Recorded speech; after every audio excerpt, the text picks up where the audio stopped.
नमस्कार, मुद्दा आपका लेकर मैं आकांक्षा हाजिर हूं। आज हम बात करेंगे नौकरी बनाम आरक्षण के विषय में।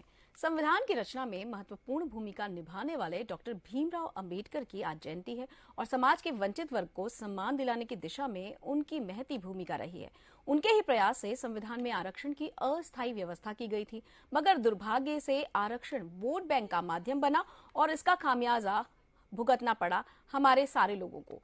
राज्य में सरकारी नौकरी के लिए भर्ती में आरक्षण विवाद आड़े आ रहा है। दरअसल विभिन्न सरकारी विभागों के रिक्त पदों पर भर्ती को लेकर रोक लगी हुई है। अब इसका कारण आरक्षण का मसला नहीं सुलझना बताया जा रहा है। सरकार चाहती है कि उनके द्वारा विधानसभा में पारित 76% आरक्षण बिल पर राज्यपाल हस्ताक्षर कर दें। बाद में इसी आधार पर भर्तियां निकाली जाएंगी, मगर राज्यपाल इस बिल पर हस्ताक्षर करने से बच रहे हैं। इसका कारण ये है कि कुछ माह पूर्व हाईकोर्ट ने 58% आरक्षण को रद्द कर दिया था। इस दौरान हाईकोर्ट ने साफ कहा था कि 50% से अधिक आरक्षण असंवैधानिक है।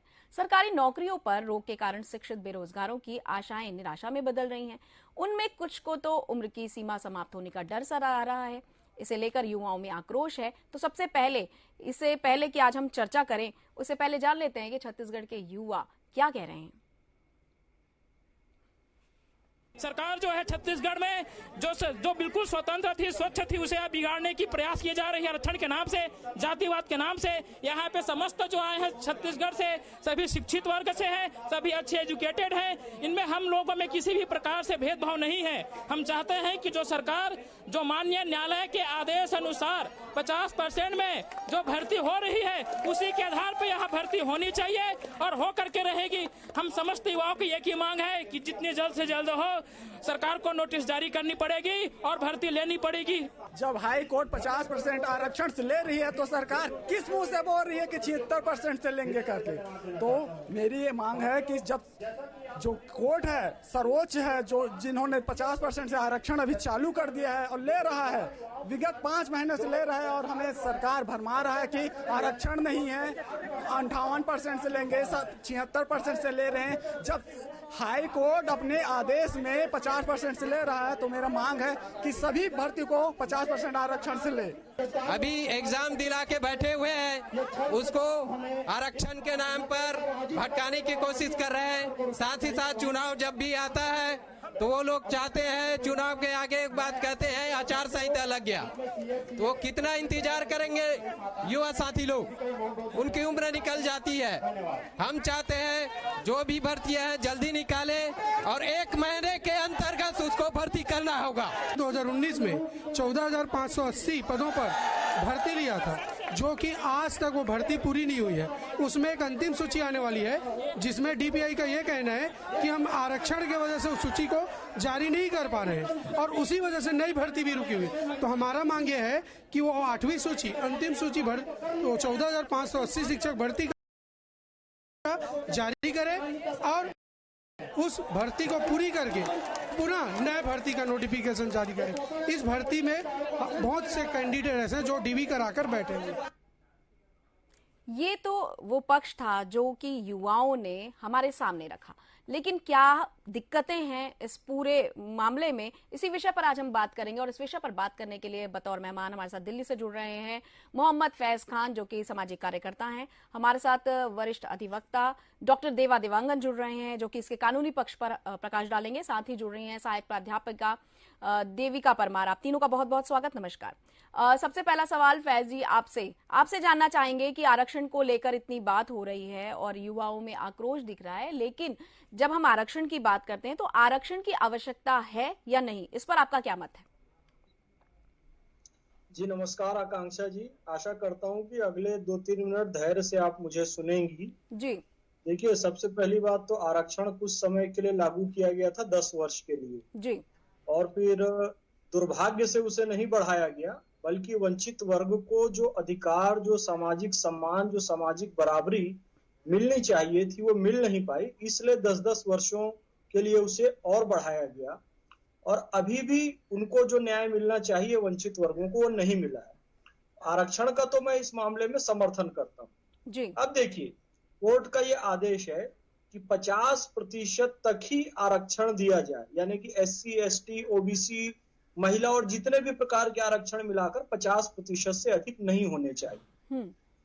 लेकिन भूपेश बघेल जी की जो सरकार है वो 76% आरक्षण के लिए अड़ी हुई है, जिसके कारण बहुत सारे लोगों को रोजगार का संकट आ रहा है जी। तो मैं तो यही कहना चाहूंगा कि वर्तमान समय में भूपेश जी कोर्ट के आदेश को माने और 50% आरक्षण वाली बात को लागू करके नौकरियों के दरवाजे युवाओं के लिए खोलें।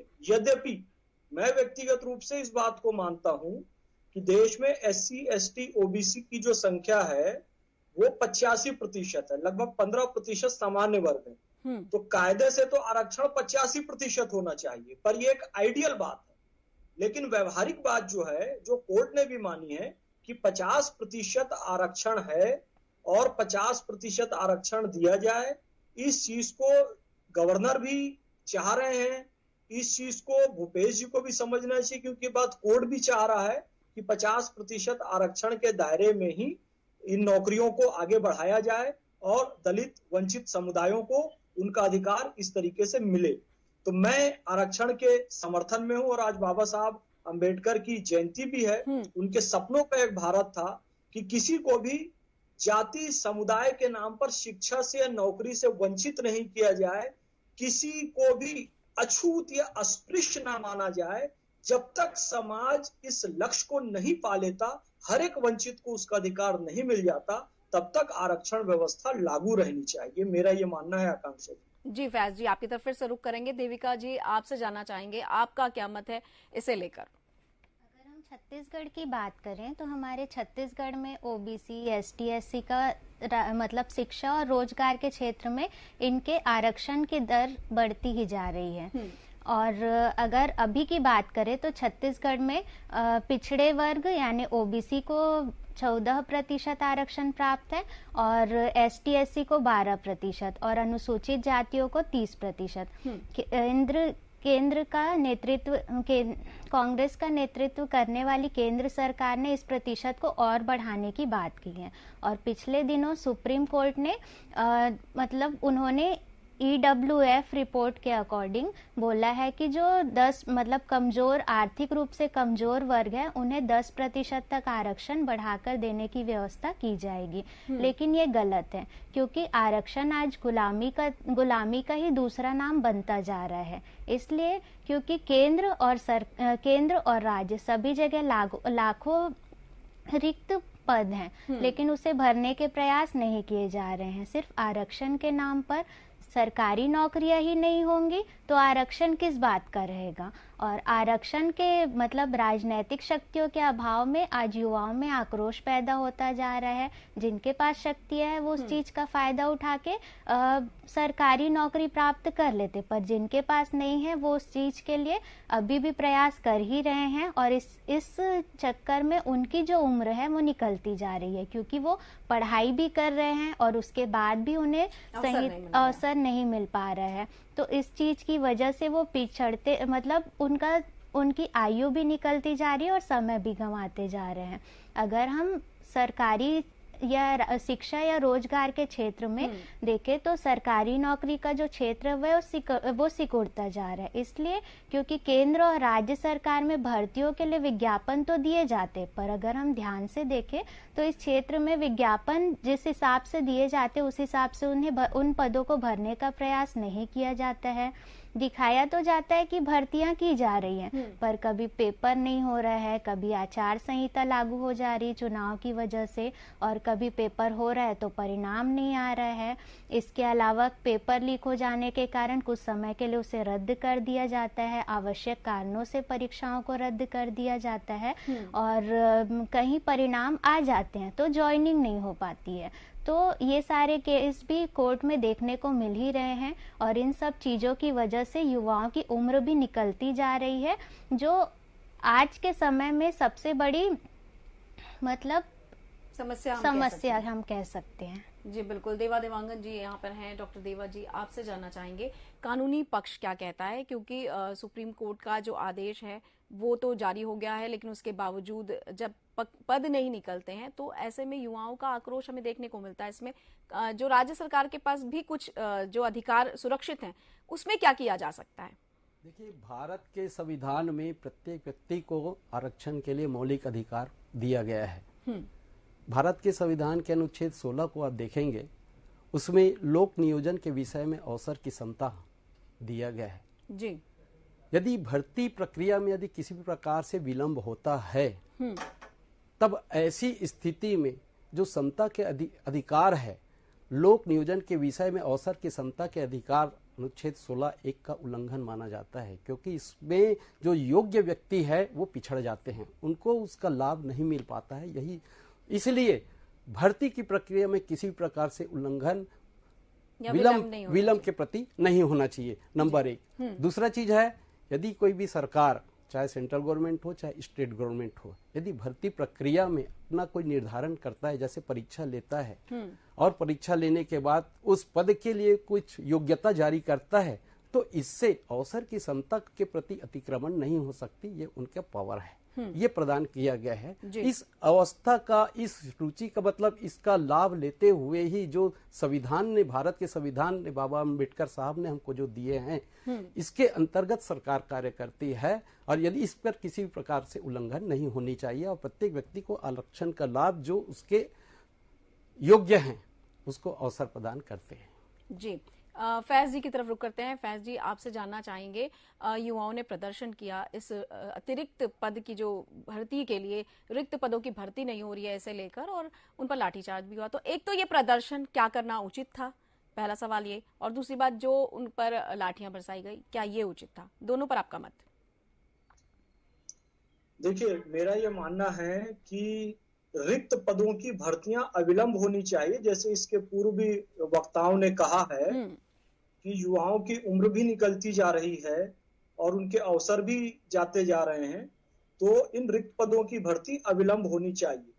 अब ये भर्तियां कैसे हो, मैं बारंबार कह रहा हूँ कि भारत एक लोकतांत्रिक देश है और यहाँ पर धरना, प्रदर्शन या अपनी बात रखने की वकील, अपील, दलील के माध्यम से अनुमति है।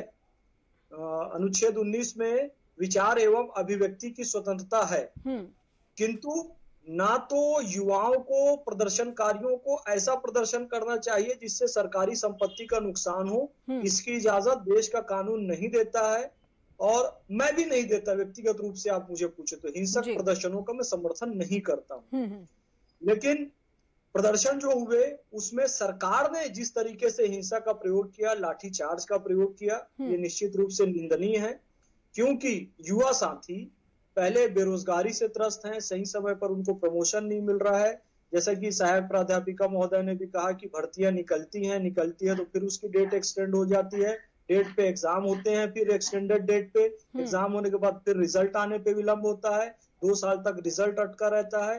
रिजल्ट आता है तो फिर कोई कोर्ट में स्टे लगा देता है, फिर कोर्ट में लंबा मामला चल जाता है, एक भर्ती 5-6 साल चली जाती है। तो इससे युवाओं का धैर्य भी जवाब दे जाता है, निश्चित रूप से युवा अधीर हो जाते हैं। तो धरना प्रदर्शन तो करें, अधीरता होनी भी चाहिए, क्योंकि 5-6 साल तक कोई भी सब्र नहीं कर सकता, आयु निकल जाती है।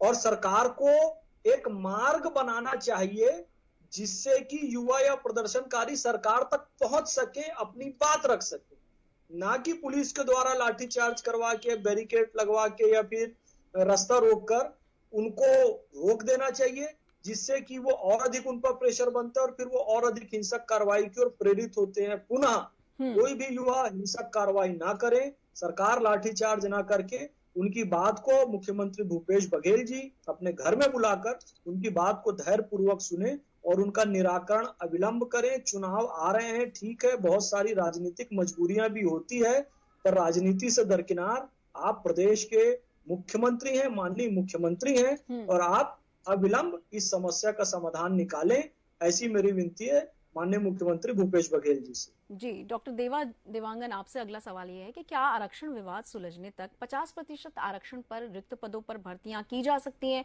अगर हाँ, तो कैसे की जा सकती हैं? क्या प्रावधान होगा? ये सरकार के ऊपर निर्भर करती है कि 50% आरक्षण को किस आधार पर वह लागू करे। और चूंकि अभी फैज जी ने बताए हैं कि युवा लोग अभी जो हिंसक धरना प्रदर्शन कर रहे हैं, जो हमारे भारत के संविधान के अनुच्छेद 19 में दिया है करके, मैं फैज जी आपको ये भी बताना चाहूंगा और आम जनता और युवाओं को भी ये बताना चाहूंगा कि अनुच्छेद 19 में प्रत्येक व्यक्ति को हड़ताल और प्रदर्शन करने की क्षमता दिया गया है। यह हमारी स्वतंत्रता, यह हमारी मौलिक अधिकार है।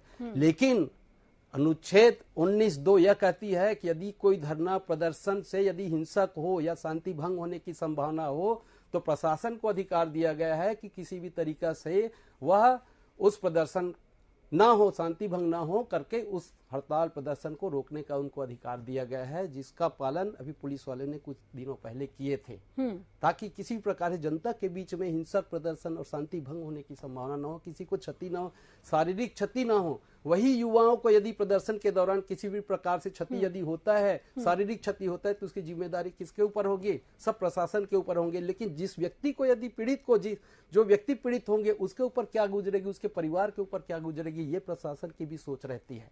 इसलिए अनुच्छेद 19(2) में उस प्रदर्शन को यदि हिंसा यदि होने की संभावना यदि प्रकट होती है तो उसको रोकने का अधिकार उनको प्रशासन को दिया गया है। जी देविका जी, अगला सवाल आपसे है। विभिन्न विभागों में पद रिक्त होने पर कामकाज तो प्रभावित होंगे ही और इसका विकल्प भी तलाशा जा रहा है। तो अब सवाल ये उठता है कि जब पद रिक्त होंगे तो कहीं ना कहीं आरक्षण का एक मुद्दा बीच में जो सामने आ रहा है, सरकार का कहना यह है कि हमारे छत्तीसगढ़ की जो स्थिति है, यहाँ पर पिछड़े वर्ग की संख्या ज्यादा है, इसलिए उन्हें आरक्षण भी अधिक चाहिए। तो ऐसे में क्या कामकाज प्रभावित नहीं होंगे सरकारी पदों के जब तक वो रिक्त पद भरे नहीं जाएंगे? आपका क्या मत है? सरकारी जब तक भर्तियां नहीं हो जाती तब तक सरकारी कामकाज तो प्रभावित होंगे ही। मेरा ये मानना है कि सरकार को इन रिक्त पदों को भरने का प्रयास करना चाहिए, जैसे क्योंकि युवाओं में असंतोष को अगर कम करना है तो आपको ये भर्तियां करनी ही पड़ेंगी। आज सभी युवा नौकरी की तलाश में दर दर भटक रहे हैं। 130 करोड़ की आबादी वाले देश में अगर हम बात करें तो 84 करोड़ 50 लाख युवा, 65% युवा वर्ग है, जिसमें से अगर 10% की भी बात करें तो 8 करोड़ 45 लाख, ये तो मैंने एक अनुमान बताया, इससे ज़्यादा लोग हैं जो सरकारी नौकरी के लिए प्रयास कर रहे हैं, नौकरी के लिए दर दर भटक रहे हैं। तो मेरा ये मानना है कि जैसे हर व्यक्ति को जीने का अधिकार है वैसे ही उन्हें रोजगार का अधिकार भी होना चाहिए। तभी मतलब ये जो समस्या है इसको कुछ हद तक, पूरी तरह से तो नहीं पर कुछ हद तक हम इसे कम कर सकते हैं। दूसरा मेरा मानना ये है कि सरकार न्यूनतम वेतन पर अगर किसी को नौकरी देती है, किसी को भर्तियां देती है, तो वो क्या करती है 1000 किलोमीटर 1500 किलोमीटर दूर उन्हें नौकरियां देती है। तो भाई जब आप न्यूनतम वेतन पर उन्हें नौकरियां दे रहे हैं तो आप कोशिश कीजिए कि उन्हें 50 मतलब ज्यादा दूर ना हो, थोड़ा पास में ही उन्हें, पास के दायरे में उन्हें नौकरी दी जाए। दूसरी चीज, हम सभी स्वतंत्र भारत के स्वतंत्र नागरिक हैं। हमेशा आरक्षण की वजह से सामान्य वर्ग को पीछे रहना पड़ता है, चाहे रोजगार हो या शैक्षणिक संस्थान हो, हर जगह पे हम सामान्य वर्ग को पीछे किया जाता है। इसलिए क्योंकि ओबीसी वालों को आगे लाना है, एसटी एससी को आगे लाना है। आरक्षण का मतलब ये नहीं होता कि आप किसी से मतलब जो जातिगत चीजों को बढ़ावा दे, क्योंकि योग्य, मेरा मानना है कि आरक्षण को तो हटा ही देना चाहिए। जो व्यक्ति योग्य है, जो डिजर्व करता है उस पोस्ट को, उसको मिलना चाहिए। आरक्षण की वजह से बहुत सारे लोगों में असंतोष की भावना पनपने लगती है। युवा वर्ग जो इतनी मेहनत करते हैं और उसके बाद आरक्षण की वजह से अगर उन्हें वो मौका नहीं मिल पाता तो वो डिमोटिवेट हो जाते हैं। तो कोशिश करनी चाहिए कि इन चीज़ों को जिस सीमा तक हम ख़त्म कर सकते हैं, चाहे व्यक्तिगत तौर पर हो या प्रशासनिक तौर पर हो, या जिस स्तर पर हम इसे ख़त्म कर सकते हैं, हमें इसे ख़त्म करने की कोशिश करनी चाहिए। क्योंकि अगर सामान्य वर्ग को, मतलब आरक्षण का मतलब ये नहीं है कि आप किसी पिछड़े वर्ग को या अनुसूचित जाति को या अन्य लोगों को ही आगे लाए। समानता का अधिकार सभी को, इसलिए समान रूप से सभी को अवसर प्रदान करना चाहिए। जो योग्य है उसे तो बिल्कुल अवसर देना चाहिए, क्योंकि अयोग्य लोगों को जब आप उस पद पर पहुंचा देते हैं जिसके लिए वो योग्य नहीं होते, तो उस चीज की वजह से योग्य व्यक्ति के मन में निराशा पनपती है, असंतोष की भावना पनपती है। और आजकल के युवा असंतोष की भावना के चक्कर में डिप्रेशन में या ऐसी बहुत सारी समस्याओं का सामना हमें करना पड़ता है।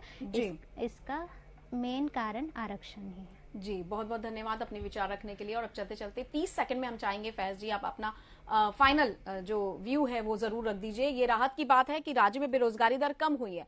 अब आप चलते चलते ये बता दीजिए कि अगर आप आरक्षण के पक्षधर हैं तो क्यों हैं और कितने प्रतिशत तक आरक्षण होना चाहिए? बात जो अचानक कर गई ना, और आपने उन्हें काफी समय भी दे दिया, ये ठीक नहीं लगा मुझे। जी जी, क्योंकि आरक्षण का मतलब केवल नौकरियां नहीं है, और ये नहीं है कि कोई पद पा जाए। ये असल में सामाजिक समानता की बात है। जब तक आप वंचित दलित समुदायों के लोगों के साथ बैठकर खाना नहीं खाएंगे, अपनी बेटियां नहीं ब्याहेंगे, उनको गले नहीं लगाएंगे, उनके साथ अछूतों की तरह व्यवहार जो आज भी होता है वो आप बंद नहीं करेंगे, तब आप कहेंगे कि आरक्षण बंद कर दो जी, तो फिर वो कहाँ जाएंगे? उनको अभी सामाजिक समानता प्राप्त नहीं हुई है और फिर नौकरियों से भी उनको हटा दो, फिर आप उनको वही अस्पृश्यता वाला भाव आज भी है। तो ये सब अब पहले आप खत्म कीजिए, फिर आरक्षण खत्म करने की बात कीजिए, मेरा ये निवेदन।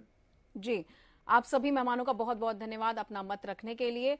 दोस्तों, ये था विचार नौकरी बनाम आरक्षण को लेकर, जिसमें हमारे मेहमानों ने अपने मत रखे। हम आशा करते हैं कि इन विचारों से आपके भी कुछ विचार निकल कर आएंगे। किसी और विषय पर होगी आपसे मुलाकात, तब तक कीजिए थोड़ी सी प्रतीक्षा, थोड़ा सा इंतजार। नमस्कार।